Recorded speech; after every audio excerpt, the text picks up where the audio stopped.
Antonio police officers are now under investigation after an overnight shooting. Plus, San Antonio Spurs select Victor Wembanyama.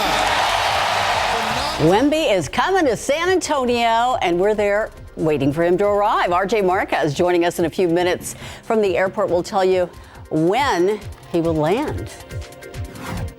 Well, kiss rain chances goodbye. We are going to be seeing heat last throughout the weekend and into next week, but there is a small glimmer of hope in the forecast. Details ahead. Live from KSAT12, the news at noon starts right now. Victor Wembanyama is now a Spur. He is en route to the Alamo City, and it's the only thing people are talking about right now. That's right, Ursula. Our city has been revitalized with excitement as Wemby is arriving in San Antonio today. RJ Marquez is live at the airport awaiting his arrival. RJ, now I have to ask you, are there any fans, which I'm sure there are, waiting for Wemby to arrive? Oh, yeah, absolutely, guys. Jonathan, Ursula, they've been out here for at least 45 minutes waiting on Victor Wembanyama to land here in San Antonio. It'll be the first time that the fans out here get to publicly see Wemby here in the Alamo City. So we have the family here. We have the other fans right here along the fence. So we're at Signature North. This is off of Sandow Road. So this is around the San Antonio International Airport. And this is the spot. This is where Victor Wembanyama is going to take his first steps here in the San Antonio area, and of course in the Alamo City. And it's been a whirlwind week for Victor Wembanyama. Of course, he was in New York City after flying over from Paris, spent a few days there, and of course the draft last night in Brooklyn, where the Spurs made him the official #1 pick. All right, so we have some fans with us, guys. This is Brianna and Josh De Leon. All right, they're brother and sister. Their dad's right here. He's repping the Pop jersey as well. All right, so what are you guys expecting to see? How excited are you to get to see Wemby out here in hopefully a couple hours? Well, I'm super excited, 7 foot and all the impact that he's going to hopefully bring to San Antonio. Just like David Robinson and Tim Duncan did, I hope he's going to do the same thing. So I'm super excited. All right, and young man right here, this is Josh De Leon. Okay, so Tim Duncan, you probably only heard stories about Timmy. I mean, obviously now you get your own version of what will hopefully be Tim Duncan here, Victor Wembanyama. I see you got the jersey. When did you get your hands on this jersey? I got this jersey maybe a week ago.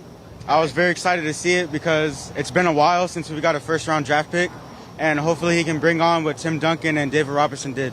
All right, hopefully. Very cool, very cool. So what do you think is going to be going through your mind when you see him get off the plane here? I can't believe it's real. Like, it's been a while. It's going to be my first celebrity to see. I'm very excited to see him. All right, so we're going to bring in Dad real quick. So you got the Pop, of course, the #5 jersey here. This is, of course, for 5 rings that the Spurs currently have. Now with Wemby, when are we going to get our 6-1, man? You're probably going to have to change this here with Victor Wembanyama. I'm hoping to change it very, very soon, maybe in a couple years, change a 5 to a 6, and then keep adding to it as well. So very excited for Wemby to hit the ground and have him here in the city of San Antonio. Absolutely. So you've been around Spurs celebrations before. You know what it's like when the city is full of Spurs energy. And have you ever been out here to the airport to see the team arrive or to take? Okay, what's that experience been like for you? That experience is awesome to see him get off the plane with that championship trophy and just, it's really, really exciting for the city, for us, and as well as for my kids. I grew up in the David Robinson era. My daughter, Tim Duncan, and now Wembanyama. So we're going to keep it going. That is so cool, man. That is really, really cool. All right, so we have a generation of families here that are ready to watch Victor Wembanyama take his first steps here in San Antonio. And hopefully, we were told that this flight is supposed to arrive around 1:30, but of course, there could be some delays coming out of the New York area. We will continue to keep you updated on KSAT12. Make sure to follow us on air and online. But there's a lot of excitement here. Obviously, we expect more fans to get out here. Again, we're at Signature North. This is at 557 Sandow Road. And again, Spurs officials, they are wanting fans to come out here and greet Victor Wembanyama as he makes it to the Alamo City. Jonathan and Ursula, back to you guys. Thank you so much. Once again, Wemby Watch continues. Everyone in the city really, I can remember us carrying it live at the airport when Tim Duncan arrived after he was the #1. This is definitely a boost of morale for our city. I'm glad to be able to be here to witness this. Just the energy, you can feel it. You can. And right after he was announced the first pick, Wemby sat down, gave us an idea of what he expects out of San Antonio. I'm going to give 100%, make all that's in my power to to make the franchise win, to have impact on the franchise and the fan base and the community. Yeah, I can't wait to wear my first Spurs jersey. It's I just can't wait. It's the start of such great adventure, and we never know what's gonna happen, and this is what's exciting, After the pick was announced, we got the chance to hear from Coach Pop on what this means for the team. We're thrilled that we're able to bring Victor on board.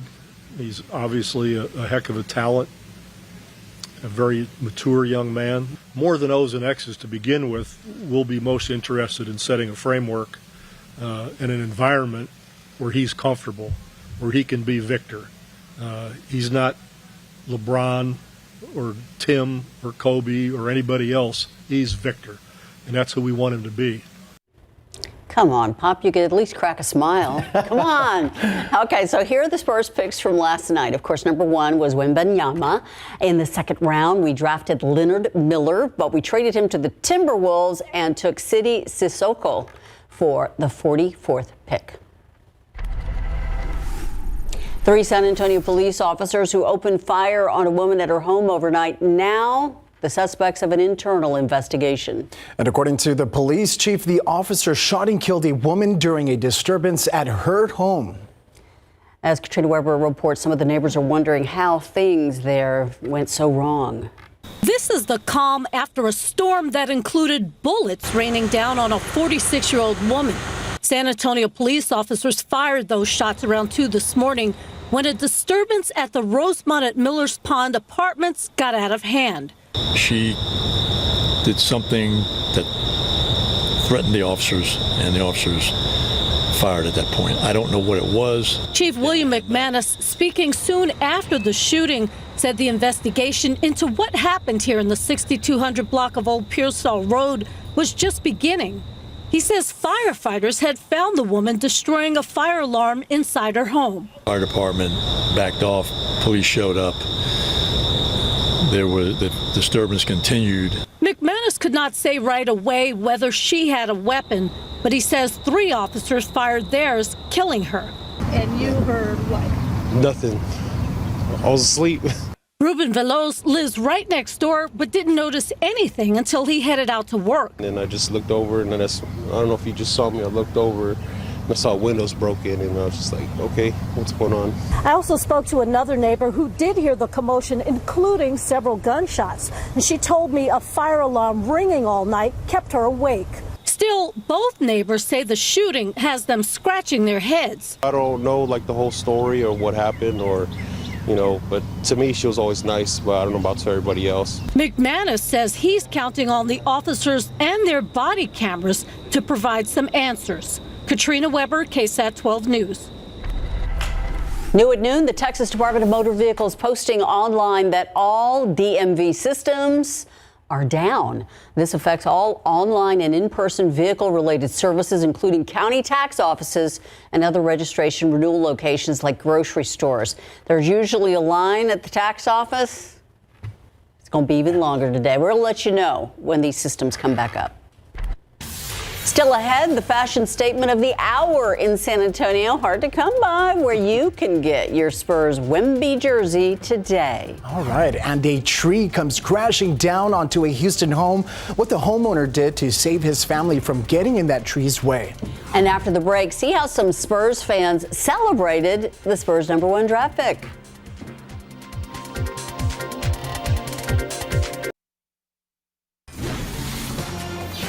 The San Antonio Spurs select Victor Wembanyama. Wow, we get the chills all over again just watching that. The excitement still in the air today after the NBA draft. Spurs fan at the Brew Pub celebrating the first pick of Victor Wembanyama.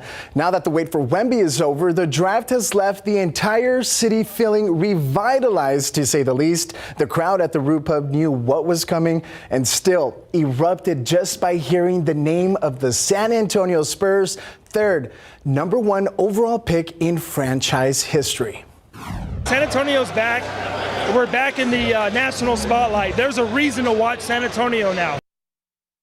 Wemby is expected to arrive in San Antonio in about an hour. Again, RJ Marquez is at the airport and will give us live updates as we count down Wemby's arrival.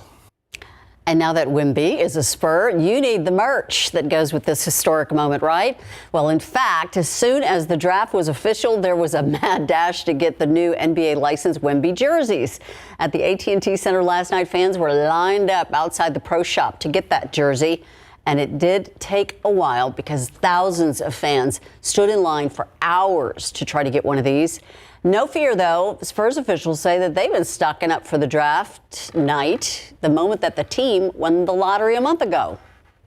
This is a unique situation. This is one of the most talked about drafts in the history of the NBA draft. But I do think we're going to be okay on inventory. I hope so.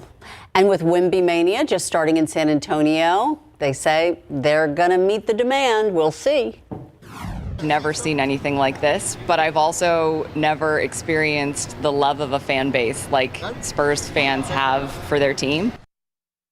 If you didn't get to buy one of the Wemby jerseys yet, you can head over to spursfanshop.com and order one. $150. $150. Goodness. Okay. That's close to our temperatures right now. I know. It is hot outside. It is 91 degrees out there right now in San Antonio. Generally, temperatures in the low to mid 90s. However, it is hotter to the south and east of San Antonio. We've got higher humidity in those areas. So areas like Karnes County already feeling like 101. 106 is the feel like temperature in Gonzales. Feels like 99 in San Antonio. And we've got a couple more hours of peak heating to go. We got lucky with the rain yesterday, but it looks like rain is out of the forecast for a while. I'll tell you about a silver lining, though, in the forecast coming up in a bit.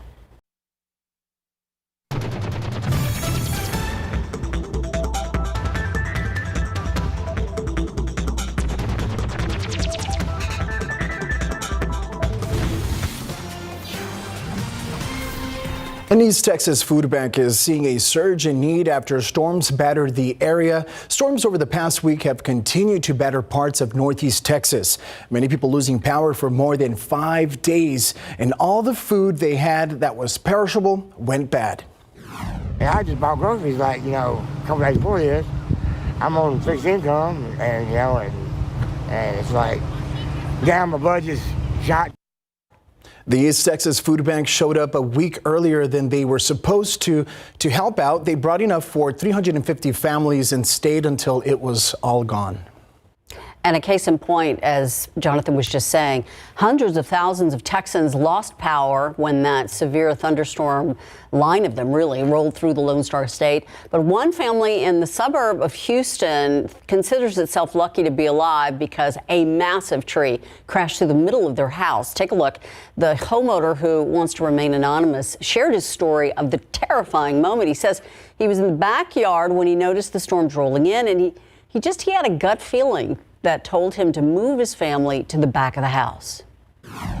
It's a crack and a boom, and you can feel the house shake from the tree falling on it. It's heartbreaking. I've cried all day because we worked hard to put this house together. We worked hard to get it where it is now. We take care of it, and this was, a place where we can call home. Can you imagine? The homeowner said despite everything, they are grateful to be alive. They do have insurance. They're going to need it, and they do plan to rebuild. That is certainly the good news, that they do have insurance and that they are well and alive. Yeah, East Texas and Houston dealing with some severe weather throughout the last several days. Meanwhile, here in San Antonio, we were lucky to get a little rain yesterday. That kept temperatures down, but we have been in the middle of a heat wave. I do want to put this in perspective, though. By this time last year, we had already had 19 100-degree days, with the hottest temperature recorded being about 105. But so far this year, we've only had 5 days of 100-degree weather. Now, that it's still hot. We had a heat index at one point of 117 within those 5 days. But again, last year we had 58 total 100-degree days. It's going to be hard for us to get to that point, but the next 7 days, I'm forecasting 100 or greater around San Antonio. And you can see that our average high is 93. So we are going to be running some 10 degrees above the average for this time of year. Why are we going to see persistent heat? Well, that's because that pesky heat high is going to move right back overhead. Here's a look at the weather setup right now. You can see some severe storms working their way from Oklahoma City down toward the Red River. This area is on the right side of the high pressure system to have rain. That high pressure system has been a little bit further west. That's why we had some rain yesterday and the day before. But that high is going to move directly overhead in the coming days. It's going to take away our rain chances, and it's going to crank up the temperatures for us. In fact, that high will be right overhead this upcoming Tuesday of the next week. It isn't until Friday or the weekend that we could see that high move off to the east. Beyond that, forecast is a little difficult to know for sure, but at least that high is going to eventually move off to the east briefly late next week. And with that high moving overhead, it's actually going to allow for it to be drier in the afternoons. This is a look at the forecast dew point. It is very humid out there right now with dew points in the 70s. Tomorrow, Sunday, dew points will be in the 60s. That is humid. But by the early part of next week, our dew points in the afternoon should only be in the 50s. So what does that mean? It's going to be hot, but it'll be a dry heat in the afternoon. So that's something, again, I'm kind of grasping at straws to find something positive in the forecast, but there is at least that potential for a dry heat. Outside right now, clear skies at the airport. After a morning of clouds, it's 91, feels like 99. East winds at about 10 miles per hour. And again, there's those dew points that are in the 70s. That's very, very humid outside. Look at clouds and temperatures around south central Texas. Again, you can see how those morning clouds have dissipated. It's already 97 in Laredo, 94 in Beeville. It's 91 in Gonzales, 92 in Kerrville. Warmer in Kerrville than in San Antonio this afternoon. And generally temperatures, even though they're in the low 90s, it feels like it's close to 100 degrees. And that's going to be the forecast for us over the next several hours. Temperatures warming up to 100 this afternoon, feeling like 110. And then later on tonight, we're still going to have an heat index even by about 9 o'clock. So peak heat index out there today, anywhere from 107 to 115. And a look ahead to the weekend, again, 101 Saturday, 102 Sunday. I'll be back to talk a little bit about some tropics. They're active in the Atlantic. Details ahead. Thank you so much, Sarah. Coming up, the 3 things you can do to help ease pain.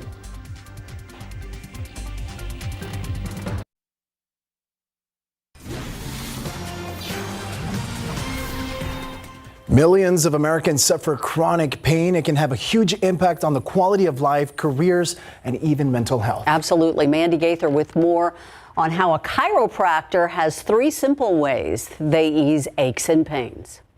From exercising to sitting at a desk for long periods or just carrying around tension and stress, our bodies bear the brunt of everything we do. I've just noticed that there's a way increased amount of just normal aches and pains. Cleveland Clinic chiropractor Andrew Bang says there are 3 simple ways to ease common aches and pains. First, try heat. You can use a heating pad. You can use those rice socks to heat up in the microwave. Second, gently stretch muscles that get tight. He says to start with a long stretch, holding it for 1 minute, then ease yourself into 2-minute stretches on each tight muscle group. Lots of us fall into that stretching for 5 to 10 seconds, thinking that's sufficient. It feels good, but it's not enough time on the muscle to get it to relax completely. Bang says people who are sedentary may have muscles that are too loose. As you're sitting, you're actually stretching some muscles like your glutes, your buttocks. And oftentimes you're stretching your low back muscles too much and even your neck as you stoop forward to look down at your keyboard, papers, and your computer screen. To tighten muscles, Bang says his third tip is to do isometric exercises. That's essentially squeezing a muscle tight together, and that will shunt blood through the area. It will cause metabolites that build up inside. Those chemicals that cause pain inside the muscle groups. Kind of force them out as you squeeze. For Health Minute, I'm Mandy Gaither. Still ahead at our next half hour, we are on Wemby watch. We just got notified that His plane's running late. RJ Marquez is going to stay out there at the airport, though, and give us an update on when he's going to arrive and for the fans who are waiting for him after the break. And you know what's not running late is our friends over at SA Live. They're gearing up for some fun shenanigans and some, what is that? Wemby. A cookie or a cupcake? Nice. We'll have that and more after the break. Yum.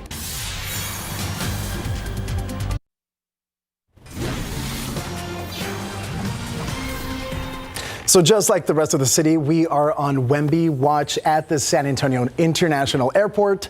Yep, he's expected to land in San Antonio a little bit later than originally planned. RJ Marquez is at the Signature North Terminal where he is going to land this afternoon. RJ, the fans, they're going to tough it out in this heat. Oh, yeah, Ursula, Jonathan, rain, shine, snow, and obviously we're not seeing any snow. It's a lot of shine here, a lot of heat here. But, yeah, they're going to tough it out here as we can see a group of fans. So they've been slowly getting here to Signature North right here, 557 Sandow Road in anticipation of Victor Wembanyama taking his first steps in the city of San Antonio. Of course, it's been a whirlwind week for Wemby. He was in New York last night and then Brooklyn, the NBA draft. So, yeah, just a lot of excitement here. All right, my man Aaron Shabir. So these are all Churchill. They just graduated Churchill High School, and they're all out here hanging out. So how cool is this experience for you guys? We'll start right here with you, Aaron. It's amazing. I mean, if there's one word to describe it, it would be monumental, you know. I wasn't even born when LeBron was drafted, to see the hype surrounding one player, especially to our city, it's really special. It's really special. Absolutely. So you bring up a good point. Obviously, we went through some championship years. It's been a little bit of a downtime over the past couple of years or so. How fast do you think it'll take the Spurs to get back in title contention? I'm not going to say it all. It's not going to rely on Victor, but it's definitely going to bring in the talent. I think less than 5 years, you could realistically be seeing a title in San Antonio again. All right. Very cool, guys. Yeah, and I see you rocking the Mets 92. The Slam shirt. All right, you know what, guys? Give me a little bit of a Wemby, Wemby, Wemby, Wemby, Wemby, Wemby, Wemby, Wemby, Wemby.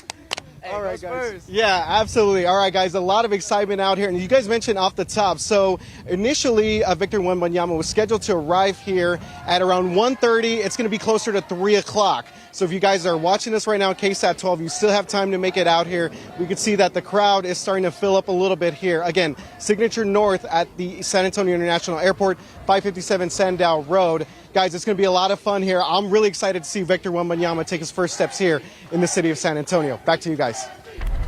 RJ, thank you so much. We are just as excited. Wemby, Wemby. And you know, we know his flight is delayed, and also the rain is possibly delayed, Sarah.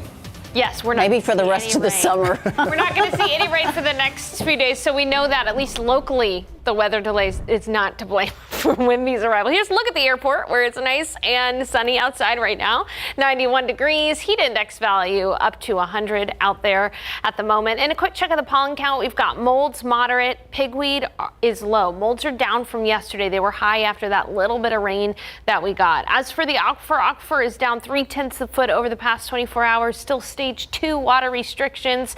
More on how hot we'll get in the week ahead coming up in just a bit. But for now, let's check in on weekend closures with your traffic authority, Stephen Cavazos. The road work in and around the Alamo City is expected to take us through the weekend, so let's go ahead and get you in the know before you have to go. US 90, west side of San Antonio, we have guardrail repairs. This has been current, but should take us all the way up to the early days of July 7th, that is. 8:30 in the evening to 5 o'clock in the morning is when we can expect to see that closure. A single eastbound main lane closure from Loop 410 to I-35 is what we can expect to see out there. Drive over here to I-10 over on the east side of Bexar County. Pavement repair and debris pickup. Saturday, June 24th from 4 o'clock in the morning to 5 in the afternoon. Alternating eastbound and westbound lane closures between FM 1516 and File Road. So expect to see that out there. All right, I-35 northeast side of San Antonio, road work where we tend to see the NEX project take place. Sunday, June 25th up until Sunday, July 2nd is when that work will happen. It's going to be overnight, 9 in the evening to 5 in the morning. Full closure of I-35 southbound frontage road from Old Austin Highway to Forum Parkway. No, that's a lot of information, but if you scan the QR code that's on your screen now, it takes you directly to our KSAT traffic page. We have a full list of closures there, so plan your commute ahead of time. A local college, or rather high school student with a passion for technology, coding, and problem solving, recently competing in a coding competition created by a giant tech company that we all know pretty well. Smithson Valley High School student Nathaniel Suarez participating in this competition, which was organized by Apple, which led him to meet tech leaders from across the world. Suarez participated in the Swift Student Challenge, where the company Apple challenges students to create an original app using the Apple Swift coding language. The team creating an innovative app, it's called Grocery Math. It blends math and American Sign Language by offering subtraction problems and allowing users to input answers through ASL hand signs. Once you find your answer, it's 2. You can put your answer there and there. It checks it and then inserts it, and you can press go to check your answer. I don't know anyone that does sign language, but I know it's underrepresented community, so I think that would be cool to teach other people sign language who don't know it already, and also to help them, develop on their math skills. He's absolutely right. A very underserved community. Nathaniel also invited to attend the Apple Worldwide Developers Conference. That's where he met with developers from all across the world and saw the latest technologies. Nathaniel, an incoming senior, and when he graduates, he hopes to study computer science at UT Austin. His dream job, of course, to work for Apple. Right now, a 28-year-old man is facing animal cruelty charges after San Antonio police say he stabbed his family's dog. This is Xander, a young male American Staffordshire Terrier. He's okay now, but police and animal care services say his life was almost cut short. Back in April, police got a call for a disturbance at a home in the 200 block of Coopwood. An arrest affidavit says Schaefer got into a fight with his girlfriend on the phone. The woman says Schaefer threatened he would kill the dogs, then used a box cutter to stab Xander. Animal Care Services says Xander's wounds were deadly. Without proper care, he could have died from blood loss. He was brought to Animal Care Services immediately, and he was seen by our doctor, and she did wound care, and he was taken care of by 2 animal care officers who fostered him until he was adopted. After weeks of surgeries and care, Xander was adopted to a loving family. Schaefer is facing a felony of animal cruelty to non-livestock animals with the intention to torture or kill. His charges could be upgraded to torture pending further investigation. A 16-year-old in the hospital this morning trying to recover from injuries that he got by being hit by a car on the south side. Around 10 o'clock last night, San Antonio police say the teen was fighting with his mother. He ran out into the street, and that's when he was hit by a driver in a black sedan. That driver did stop to render aid, and the teen was taken to University Hospital, but with serious injuries. No charges will be filed against the driver. It's still ahead, intense moments at a concert in Colorado. You can see those images on your screen right now. How many people were sent to a hospital after a hailstorm hit the area? Plus, kids and the zoo, they go together, and the zoo's holding something special this weekend to give parents a night to themselves. And how Wemby mania is taking over the city after the NBA draft. That's coming up after the break.